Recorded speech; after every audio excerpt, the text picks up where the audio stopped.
नमस्कार, सियासी अखाड़ा देख रहे हैं आप। मैं हूं आपके साथ वरुण गोयल। हरियाणा कांग्रेस के प्रदेश अध्यक्ष उदय भान ने कल एक प्रेस कॉन्फ्रेंस भी की थी और आज जनता टीवी ने उनसे खास बातचीत भी की है। एक तो संगठन को लेकर जाहिर सी बात है सवाल पूछा जाएगा। दिसंबर का महीना शुरू हो चुका है और चर्चा थी कि दिसंबर में कुछ हो जाएगा। 31 दिसंबर से पहले पहले यानी साल 2024 से पहले पहले संगठन बन जाएगा, ऐसा कहा गया है। कुछ जो प्रतिभाएं हैं उनको भी ढूंढ कर एक तरह से टैलेंट हंट करके लोगों को पार्टी में लाया जाएगा, ये भी उन्होंने बताया है।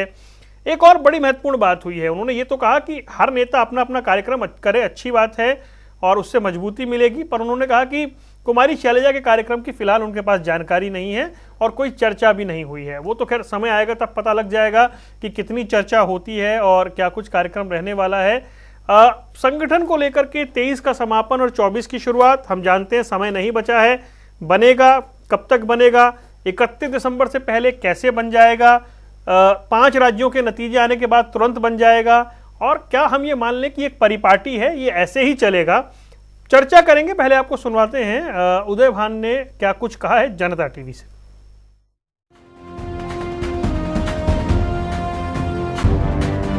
हरियाणा में अगले साल विधानसभा चुनाव होने हैं। बंद कमरों में पार्टियों की रणनीति बन चुकी है और खुले मैदान में मंच सजाए जा रहे हैं, लेकिन इस सबके बीच एक मंच और सजा, जिसमें सिर्फ कांग्रेस नेत्री कुमारी शैलजा नजर आई। सियासी गलियों में फिर खेमेबाजी की चर्चाएं तेज हुई। इस पर जब हमने कांग्रेस के प्रदेशाध्यक्ष उदय भान से बात की तो उनका जवाब कुछ ये रहा। पार्टी के लिए तो काम कर रहे हैं, कोई अगर कोई अलग से कार्यक्रम चलाना चाहे तो स्वागत है।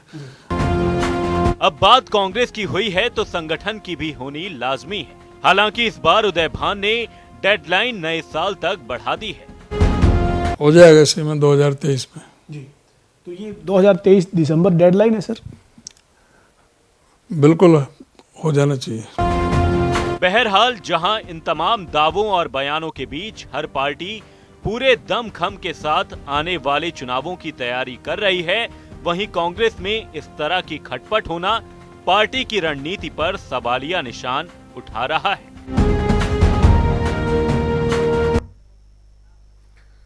हमारे साथ कई खास मेहमान जुड़ रहे हैं। प्रोफेसर वीरेंद्र सिंह चौहान, प्रवक्ता भारतीय जनता पार्टी, वेद प्रकाश विद्रोही, प्रवक्ता कांग्रेस, विजेंद्र रेड्डी इंडियन नेशनल लोकदल से, निवान शर्मा आम आदमी पार्टी से। आप सभी का स्वागत है। वेद प्रकाश विद्रोही जी, दिसंबर तक बन जाएगा और कल तो उन्होंने बताया 31 दिसंबर तक बन ही जाएगा। 31 दिसंबर में 30 दिन बाकी हैं और क्योंकि तमाम नेता व्यस्त थे तो मान लीजिए 5 राज्यों के नतीजों के बाद बन जाएगा।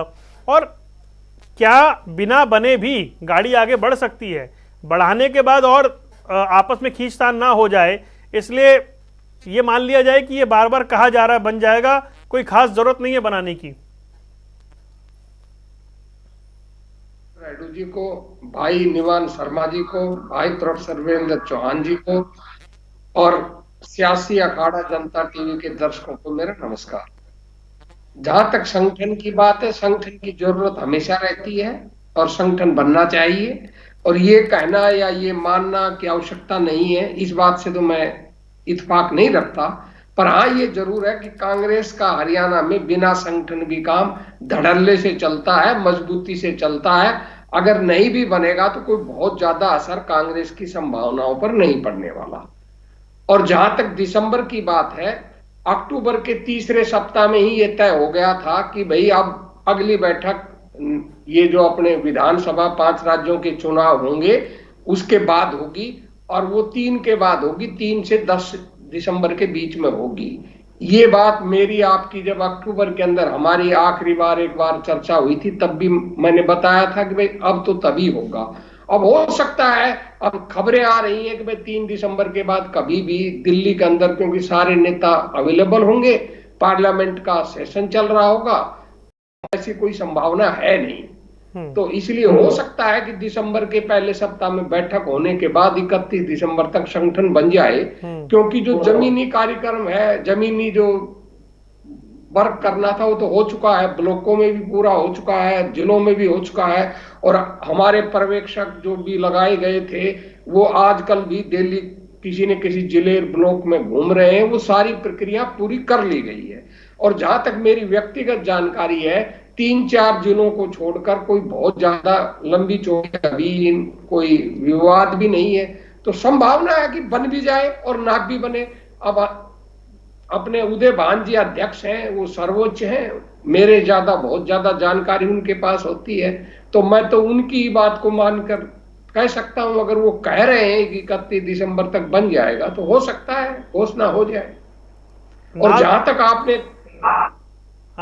आपने एक सवाल उठाया था कि भाई शैलजा जी के कार्यक्रम का जो आपने अपना जो दिया था प्रोमो, मैं उदय भान जी ने ठीक कहा है कि भाई अभी तो शैलजा जी के कार्यक्रम की सूचना नहीं है। खुद शैलजा जी खुद कह रही हैं कि उन्होंने अभी कार्यक्रम डिसाइड नहीं किया। जब भी कार्यक्रम डिसाइड करेंगी सभी को बताएंगी और सभी को बुलाएंगी, और जब स्वाभाविक है जब सबको बुलाएंगी, सबको बताएंगी, सबको सार्वजनिक न्योता देंगी, तो कोई भी नेता ये कह ही नहीं सकता हमको कार्यक्रमों की जानकारी नहीं है। ठीक है। प्रोफेसर वीरेंद्र सिंह चौहान, कांग्रेस का आंतरिक मामला है विशुद्ध रूप से। 31 दिसंबर मतलब न्यू ईयर ईव जिसे कहा जाता है आजकल, उससे पहले कांग्रेस की सूची आ जाएगी संगठन की। तो ये तैयारी के लिहाज से, क्योंकि वो बता रहे 17-18 जिलों में काम हो गया, एक्सरसाइज पूरी हो चुकी है और हरियाणा में कांग्रेस धड़ल्ले से अपने काम को आगे बढ़ा रही है, इन सब चीजों की चिंता पीछे छोड़कर। एक किसी हिंदी फिल्म का वो डायलॉग याद आ रहा है। अदालत का दृश्य था, जज साहब सामने बैठे थे और वहां बहस के दौरान सवाल ये पूछा गया था, तारीख पे तारीख, तारीख पे तारीख, तारीख पे तारीख। आप ही के सांसद की फिल्म थी। अब आप जरा देखिए ना, वेद प्रकाश विद्रोही जी मुस्कुरा रहे हैं। हाँ, इनको मालूम है कि इतनी तारीखें दे चुके हैं, इतनी तारीखें दे चुके हैं, जितनी उस सांसद ने कभी वेद जी मैं ये कह रहा हूं कि तारीख पे तारीख, तारीख पे तारीख घोषणाएं करते करते आज भी जब जनता टीवी ने इनके अध्यक्ष से पूछा कि क्या ये डेडलाइन है, तो उनका अगर आपने आखिरी वाक्य सुना हो तो उसमें कुछ भी डेडलाइन जैसा नहीं था। उन्होंने कहा बन ही जाएगा।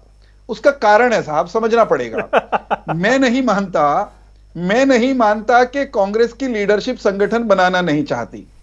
कांग्रेस का आलाकमान भी संगठन बनाना चाहता होगा। कांग्रेस के हरियाणा के अलग अलग धड़ों के जो नेता हैं वो भी संगठन बनाना चाहते होंगे, लेकिन तेरा ना बन जाए, मेरा बन जाए, और मेरा ही बन जाए, तेरा क्यों बन जाए, तुझे गिराऊंगा, तुझे फंसाऊंगा, तुझे ठोकूंगा, इस जद्दोजहद में कांग्रेस के हरियाणा के जो क्षत्रप हैं वो अपने आला कमान को फैसला ही नहीं लेने देते। फैसला ही नहीं लेने देते कि अति हो गई, इंतहा हो गई साहब। हालांकि मुझे फायदा इनका संगठन ना बने तो, लेकिन हद हो गई कि हर चौथे पांचवें दिन नहीं तो सप्ताह भर में आपके चैनल पे बैठ के हमें डेडलाइन सुनाई जाती है, फिर उस पर टिप्पणी करने के लिए कहा जाता है फलाने 2 हफ्ते में हो जाएगा, 4 हफ्ते में हो जाएगा। यह स्थिति 2 दिन 4 दिन की नहीं है वरुण भाई, आपको भी मालूम है। इनकी एक अध्यक्षा, पहले इनके एक अध्यक्ष थे अशोक तंवर, वो संगठन बनाने के प्रयास करते करते लाठियां खाकर कांग्रेस पार्टी से ही अलग हो गए। फिर बनी, संयोग से वो भी अनुसूचित जाति से आती हैं, कुमारी शैलजा, पुरानी वरिष्ठ नेत्री हैं। सबको लगता था दिल्ली में इनकी पहुंच ठीक है, बना लेंगी इनको, तो इनको कौन रोक लेगा। कुमारी शैलजा की भी नाक में ऐसा दम किया कि वो भी नमस्ते राम राम करके और हाथ जोड़ के वो भी अपने पद से अलग हो गई। अब अध्यक्ष भी भूपेंद्र सिंह हुड्डा जी के खेमे के हैं और भूपेंद्र सिंह हुड्डा जी पर यह आरोप लगता रहा है कि वो बनाने नहीं देते संगठन किसी को, तो भी संगठन नहीं बन रहा। तो शायद वरुण भाई ऐसा होगा कि जैसे तुमने हमारे समय में बनने नहीं दिया, अब जरा बना के दिखाओ, हम भी ना बनने देंगे। शायद वरुण भाई संभवतः ये खेल कांग्रेस में चल रहा होगा। मैं यूं कहना चाहता हूं कि कांग्रेस कोई डेडलाइन आपके पूछने पर, आपके रिपोर्टर के पूछने पर भी अपना संगठन बनाने की प्रैक्टिकली इसलिए नहीं दे पा रही कि कांग्रेस पार्टी की लीडरशिप उसको यह लगता है कि कतई उसके बारे में यह कहा जा सकता है कि वो कतई डेड हो चुकी है। जो ऑर्गेनाइजेशन, जो लीडरशिप डेड हो गई हो, वो किसी काम की डेडलाइन फिक्स करे भी तो कैसे? वरना ऐसा कैसे संभव है कि किसी पार्टी के अध्यक्ष से आप पूछो, बारंबार पूछो और वो ये तय ना कर पाए कि कब तक संगठन फाइनल होगा। मेरा ये कहना है कांग्रेस पार्टी हरियाणा में, हाँ एक और बात मुझे ध्यान आ गई, वेद जी के शब्दों पर जाना चाहता हूं मैं। वेद जी ने कहा कि जमीन पर काम हो गया है। साहब जमीन पर कुछ काम नहीं हुआ है, जमीन पर इन्होंने सारों ने मिलकर कांग्रेस का काम तमाम कर दिया है। जमीन पर जब ये इनके ऑब्जर्वर आए थे हरियाणा में वरुण भाई, तो खूब जूतम पेजार हुई, दे गाड़ी दे घूसा दे ले घूसा, ये चला कांग्रेस में। जिलों में इनके नेताओं के नाम ले ले करके एक गुट ने दूसरे को गाली दी, दूसरे ने पहले को दी, पहले ने तीसरे को दी। किसी ने कहा बापू बेटा की कांग्रेस नहीं चलेगी, किसी ने कहा हम तो न्यू ही बनावांगे। तो इस तरह की जूतम पेजार में कांग्रेस पार्टी हरियाणा में घिरी हुई है। वो इतना राजनीतिक पारा कांग्रेस का इतने नीचे गिर गया है, उनकी राजनीतिक जमीन इतनी खिसक गई है कि वो बिल्कुल ये कहने और तय करने की स्थिति में नहीं है कि कभी संगठन बनेगा कि नहीं बनेगा। और इसीलिए कुतर्क करना शुरू कर दिया। वेद जी क्योंकि सुलझे हुए नेता हैं, बस एक वाक्य, वेद जी क्योंकि पुराने खिलाड़ी हैं, संकट में भी मुस्कुरा लेते हैं, वेद जी ने पहले ही कह दिया नहीं नहीं संगठन महत्वपूर्ण है। परंतु वरुण भाई आपको आपके पैनल पर ऐसे भी महानुभाव कांग्रेस के प्रतिनिधि मिले होंगे जिन्होंने न्यू कह दिया होगा के करना संगठन का जरूरत भी के है, हमारा तो न्यू है काम चल रहा है। नाच न जाने आंगन टेढ़ा अंगूर खट्टे हैं, हालात तो ये है। ऐसा नहीं है कि मुझे बार बार संगठन पे चर्चा करने का शौक है, सामने से बयान आता है तो भाई क्या करें। अब जब अध्यक्ष जी डेडलाइन पे थोड़े से संशय में है तो हम क्या करें, तो बात तो करनी पड़ेगी। विजेंद्र रेड्डू जी, अभी जिस तरीके से प्रोफेसर वीरेंद्र सिंह चौहान कह रहे थे कि हाईकमांड भी चाहता है कि बन जाए, मुझे ऐसा लगता है कि शायद वो नहीं चाहते। अगर बनेगा तो कोई नाराज होगा, कोई काम नहीं करेगा, कोई बेमन से काम करेगा, कोई कांटा निकालने वाली प्रक्रिया में जाएगा, तो सभी को लगे कि हमारी भी चल रही है, हमारी भी चल रही है। हाईकमांड चाहता ही ना हो कि बन जाए। बिल्कुल, देखिए वरुण जी आपकी बात में बहुत दम है। ये सत्य है कि संगठन बनेगा तो कहीं ना कहीं कुछ लोग नाराज होंगे, मेरे व्यक्ति को बनाया, मेरे को बनाया, और इससे हाईकमांड गोलमोल कर सकता है इस बात को, ये कर भी रहा। सारे के सारे ऐसे ही ठीक ठाक चलते रहे जैसे भी चल रहे। देखिए अब आपने सभी प्रवक्ताओं ने, सभी दलों ने, हमने तो बहुत प्रयास किया इनका संगठन बन गया। हम तो पिछले 9 सालों से जोर लगा रहे हैं कि भाई अपना संगठन बना लो भाइयों, बना लो भाइयों। अब ये नहीं बना रहे हैं तो और भी जोर लगाते रहेंगे, लेकिन हम जोर जरूर लगाते हैं, हम टेंशन नहीं लेते। टेंशन चौहान साहब आपको तो टेंशन लेनी नहीं चाहिए उनका संगठन ना बनने पर। हाँ देखो टेंशन तो होती है लेकिन हम लेते नहीं। अच्छा, क्योंकि संगठन बनेगा तभी मजा आएगा। हाँ। अब संगठन बने तो मजा आए। हरियाणा प्रदेश में कांग्रेस का संगठन बनेगा तो एक नया शुरू होगा, लेकिन टेंशन लेने की आदत नहीं है। बनाएंगे जब। देखिए वरुण जी कितनी बड़ी बात है, वेद जी कहते हैं कि संगठन भी चले और अध्यक्ष जी कहते हैं बन जाएगा, सकता है। ये शब्द बड़े माननीय है, ये इनके अंतर्गत बोल रही है कि भाई बन सकता है। तो इससे स्पष्ट है कि ये डेडलाइन भी ऐसे ही चलेगी, हमारा भी जोर लगेगा, नहीं बनेगा। देखिए पार्टी ने बहुत विवेक लगाया, काम नहीं आया, उसके बाद शक्ति लगाई, काम नहीं आया, नहीं आगे बढ़, उसके बाद भोलेपन का शब्द बावरिया का किया गया, वो भी काम नहीं आया। विवेक लगा लिया, शक्ति लगा लिया, अपना भोलापन लगा लिया, फिर भी संगठन बन रहा है। तो फिर हम क्यों इसके लिए हमें टेंशन नहीं चाहिए। इसके बाद गलत बात है, आज आप सब तुकबंदी कर रहे हैं विद्रोही जी पे, ठीक नहीं है।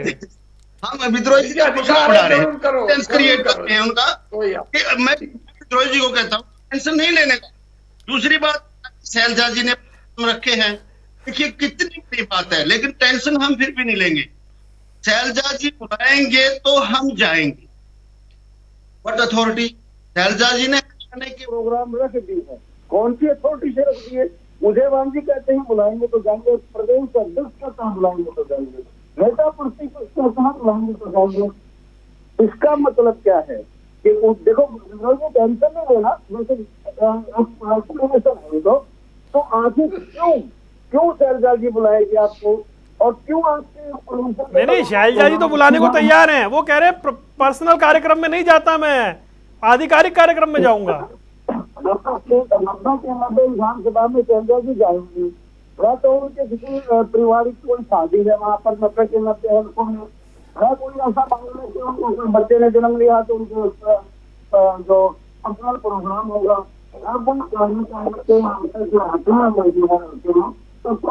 मैं रेणु जी का ऑडियो थोड़ा बढ़ाइए। ठीक है रेणु जी, आपकी बात आ गई। हाँ राजनीतिक, इसलिए अंत में यही कहूंगा, भगवान की मर्जी है, कैसे चले चले टैक्स लेने का बस होगा, देखा जाएगा, हम देख लेंगे।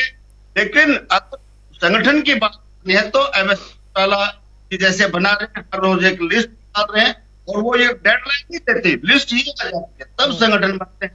लेकिन फिर भी कोई और शक्ति चलेगी, कोई और विवेक आएंगे, बात बनेगी, क्या होता है। ठीक है, निवान के पास चलते हैं। निवान, जैसे हम देखते हैं आजकल राजनीति में क्या, इलेक्शन का समय है, सूची आती है, हम दिखाते हैं कि फला पार्टी की पदाधिकारियों की सूची आ गई है। ये सूची जारी करने की जो कड़ी है, इसमें कांग्रेस को आप कहां देखते हैं? सर देखिए, क्योंकि हमने कांग्रेस के साथ बहुत क्लोजली चुनाव लड़ा है, उनके अगेंस्ट बहुत क्लोजली काम किया है पंजाब में, और उससे पहले दिल्ली में भी उनका इसी तरह का आपस में संगठन में प्रॉब्लम थी, अभी भी है। लेकिन पंजाब में जिस लेवल पर इनकी कांग्रेस की आपस में प्रॉब्लम थी, जो बड़े नेता या छोटे नेता या जो इनके डिस्ट्रिक्ट लेवल के लीडर्स थे, उनकी आपस में प्रॉब्लम थी, वो बहुत ओपन में प्रॉब्लम थी। जब इनके नेता खुलेआम मंचों से अपने ही कांग्रेस के नेताओं के बारे में उल्टा बोलते थे या उनको डाउन करते थे, सेम कॉन्स्टिट्यूएंसी में खुलेआम। और ऐसी बहुत सारी, एक पॉइंट पे आके तो हमारे पास इतना सारा कंटेंट वीडियो का हो गया था एक दूसरे के अगेंस्ट कि अब लोगों को भी वो नॉर्मल लगने लगा था कि हम उसको शेयर भी करना बंद कर दिया। स्टार्टिंग में तो हमने किया कि इस नेता ने इसके लिए, देखिए कांग्रेस के ही नेता ये बोल रहे हैं, एक पॉइंट के बाद हमने करना बंद कर दिया, क्योंकि ग्राउंड में घर घर में लोगों को पता था कि ये दो कांग्रेस हैं, दो धड़े हैं। उसके बाद हमने यहां तक देखा कि जब राहुल जी का प्रोग्राम होता था तो वो कार्यकर्ता जो है वो एक बड़े नेता को स्टेज पे आने नहीं देते थे, कोनियां मारते थे। हमने ये लाइव ऑन टीवी देखा है कि बहुत बड़े नेता हैं, एक नेता पहले स्टेज पे चढ़ गए और दूसरे नेता स्टेज पे चढ़ने वाले होते हैं तो उनके कार्यकर्ता सर्कल बना के उनको कोनियां मारते हैं स्टेज से नीचे। इतना इस लेवल पे एंड तक कांग्रेस में रहा, और कांग्रेस के ही आपस के वर्कर्स ने कांग्रेस के खिलाफ कैंपेनिंग की लास्ट में, जिनको टिकट्स नहीं मिली। और जहां तक हरियाणा की बात है, हरियाणा में भी सिमिलर ही इस तरह का है। और जहां जहां ऐसा कांग्रेस वीक है और जहां पे जनता के पास एक बेटर ऑल्टरनेटिव है, जैसे पंजाब में जनता के पास हम मजबूती से लड़े, फुल स्ट्रेंथ लड़े, दिल्ली में हम मजबूती से लड़े, फुल स्ट्रेंथ लड़े, तो लोगों के अंदर विश्वास आया कि ये एक पार्टी है जिसे हम सरकार में भेजेंगे तो कम से कम सरकार में जाने के बाद भी ये आपस में नहीं लड़ेंगे। और कांग्रेस से जितने भी हमारे पास बहुत मेहनती नेता पंजाब में भी लगातार आ रहे हैं, आपने देखा कि जिनको हमने पार्लियामेंट की टिकट दी और वो जीत भी गए, और प्लस हमारे पास तंवर साहब हरियाणा में आए हैं। तो ये सब बड़े बड़े नेता जो मेहनती नेता है कांग्रेस में, ये बताते हैं कि किस तरह से कांग्रेस के जो इंटरनल हालात है वो बहुत खराब हैं। और बल्कि उन्होंने तो अपील भी करी कि जिन लोगों का भी जिन लोगों का भी दम घुटता है कांग्रेस में, उनका हमारी पार्टी में स्वागत है, जो मेहनत करना चाहते हैं, जो ये इंटरनल दलदल की राजनीति में और एक दूसरे को छीटा कर वो वाली राजनीति में नहीं पड़ना चाहते। मतलब विद्रोही जी भी हैं, बहुत सीनियर नेता है, बहुत अच्छे नेता है। मैं देखता हूं कि कितना मुश्किल हो जाता है कभी कभी इनके लिए डिफेंड करना। मैं तो कहता हूं इनसे भी अगर चाहें तो हमारी पार्टी में स्वागत है इनका। मतलब हमें ईमानदार और मेहनती लोग चाहिए अपनी पार्टी में। तो इन्होंने टोपी भी आपसे मिलती जुलती डाल रखी है, बस इस पे लिखना ही तो है। तो जहां जहां कांग्रेस का एक मजबूत ऑल्टरनेटिव जनता को मिलता है, वहां पर जनता उन्हें, कांग्रेस को मौका नहीं देती।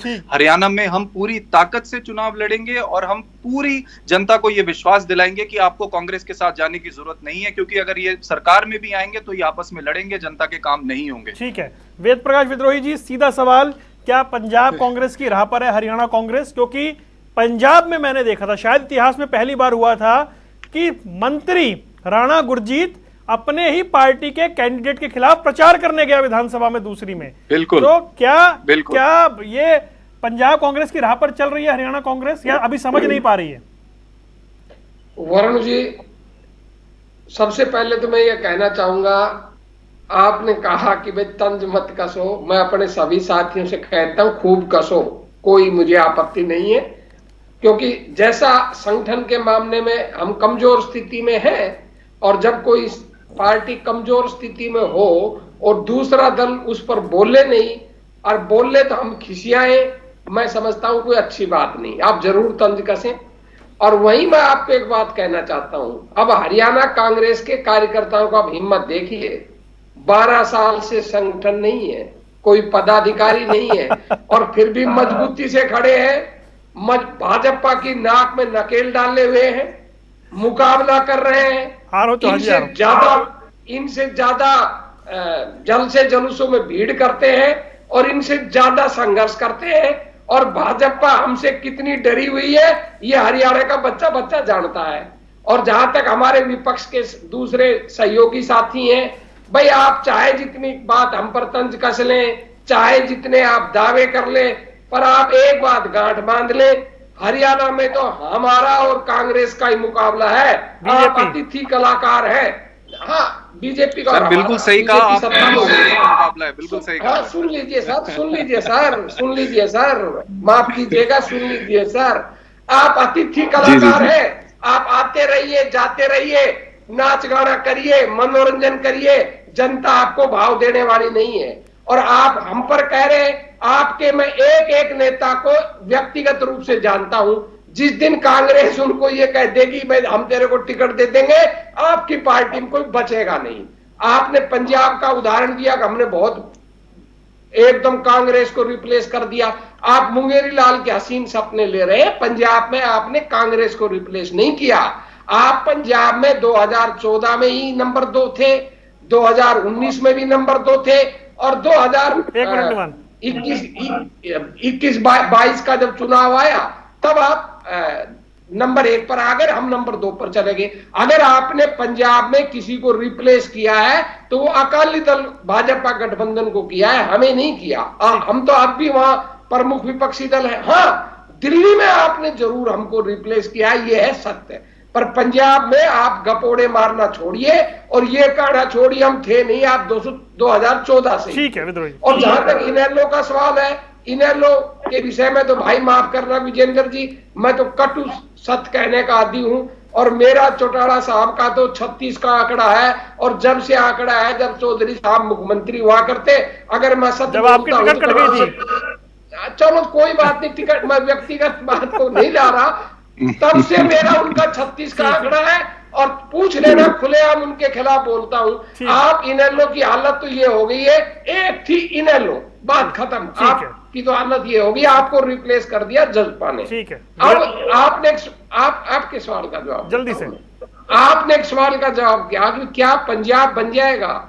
अरे साहब, कतई पंजाब नहीं बनेगा। पंजाब में एक परिस्थितियां थी, क्योंकि अमरिंदर सिंह चाहे हमारे, मैं कटु सत्य बोल रहा हूं, अमरिंदर सिंह हमारे चाहे पार्टी छोड़ते या नहीं छोड़ते, हार तो हमारी तय थी। हो सकता है इतनी शर्मनाक हार नहीं होती, जो अमरिंदर सिंह ना तो किसी से मिलते थे, और जिस तरह की वो राजनीति कर रहे थे, और 1 साल से लगातार बीजेपी से अपने बेटे के उनकी, चलिए वो लंबी बात हो जाएगी विद्रोही जी। नहीं, मैं खत्म कर रहा हूं। जो केस चल रहे थे उनको अपनी खाल बचाने के लिए उनको जाना ही जाना था, हमने उनको पहले भेज दिया। हरियाणा में ऐसी कोई हालत नहीं होने वाली।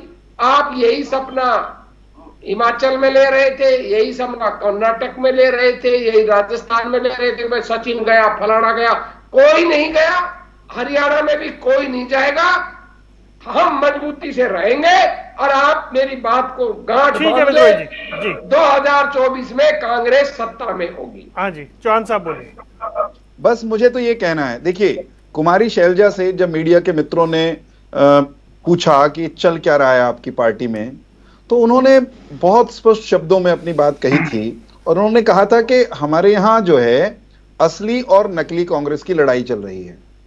जब वो ये कह रही थी तो वो ये उनका कहने का सीधा सा अभिप्राय वरुण भाई यही बनता था, आप और मैं जितना सरल भाषा में इसको डिकोड करेंगे, कि कुमारी शैलजा, उनके बगल में बैठे हुए रणदीप सुरजेवाला और किरण चौधरी, SR के शायद इन्होंने अपना नाम प्रचलित कर दिया था उन दिनों में, तो ये SRK कहते हैं या मानते हैं कि असली कांग्रेस तो ये हैं, और कांग्रेस के दूसरे जो धड़े हैं अनेक धड़ों में, और उसमें जो प्रमुख धड़ा जिसको जो अपने आप को कांग्रेस कहता है हरियाणा में, भूपेंद्र सिंह हुड्डा का धड़ा, उसको वो नकली कांग्रेस करार देते हैं, दे रहे थे।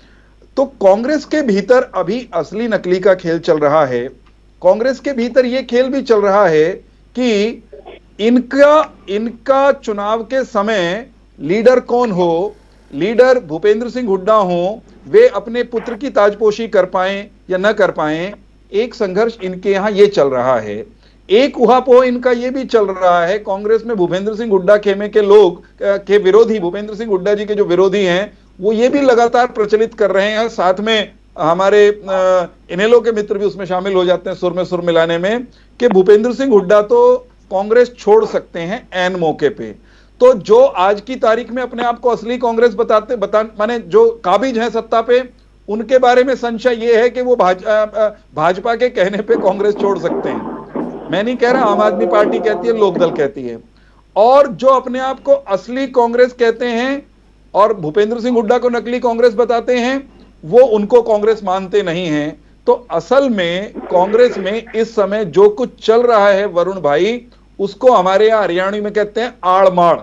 तो ये तो आड़माड़ हो रखे हैं तो इन्हीं पाने 2024 के चुनाव में। और जैसे कहा ना हमारे विद्रोही जी ने कि भाई क्या हो गया, संगठन नहीं बना 15-12 साल से, क्या हो गया, हम तो धड़ल्ले से चल रहे हैं। हाँ साहब, आप धड़ल्ले से काम कर रहे हैं, नो डाउट।